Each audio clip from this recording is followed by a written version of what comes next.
హే వాచెస్, ఈరోజు మనం మాట్లాడుకోబోయే K drama Sweet Home season 1. ఈ సిరీస్ ఉంటుంది భయ్య, నిజంగా ఆల్ ఆఫ్ అస్ డెడ్ రేంజ్లో ఉంటుంది. నిజంగా నెక్స్ట్ లెవెల్. అసలు ఇది చూస్తున్నంత సేపు నేనైతే ఆల్ ఆఫ్ అస్ డెడ్కి ఎలా ఫీల్ అయ్యానో అంతకు మించి ఫీల్ అయ్యాను. నిజంగా అంత దారుణంగా ఉంటుంది. స్టోరీ వచ్చేసి ఆల్ ఆఫ్ అస్ డెడ్లో జాంబీస్ ఉంటాయి కదా, అలాగే ఇందులో మాన్స్టర్స్ అయితే ఉంటాయి. మన హీరో వాళ్ళ పేరెంట్స్ అయితే యాక్సిడెంట్లో చనిపోతారు.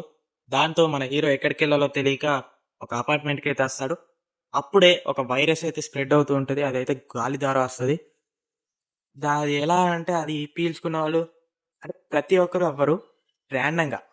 అంటే అందరూ అవుతారు, కానీ ఒక్కొక్కరు ఒక్కో టైంకి అవుతారు. అంటే ఒకళ్ళు ఈరోజు, ఒకళ్ళు రేపు, అలాగే మాన్స్టర్స్ లాగైతే మారుతూ ఉంటారు. అలాగే మన హీరో కూడా మారుతాడు, కానీ హీరో అయితే దాన్ని అయితే కంట్రోల్ చేసుకుంటాడు. అంటే హీరో అయితే మాన్స్టర్ని కంట్రోల్ చేసుకొని పూర్తిగా మాన్స్టర్ లెక్క కాకుండా, పూర్తిగా మనిషి లెక్క కాకుండా అయితే ఉంటాడు.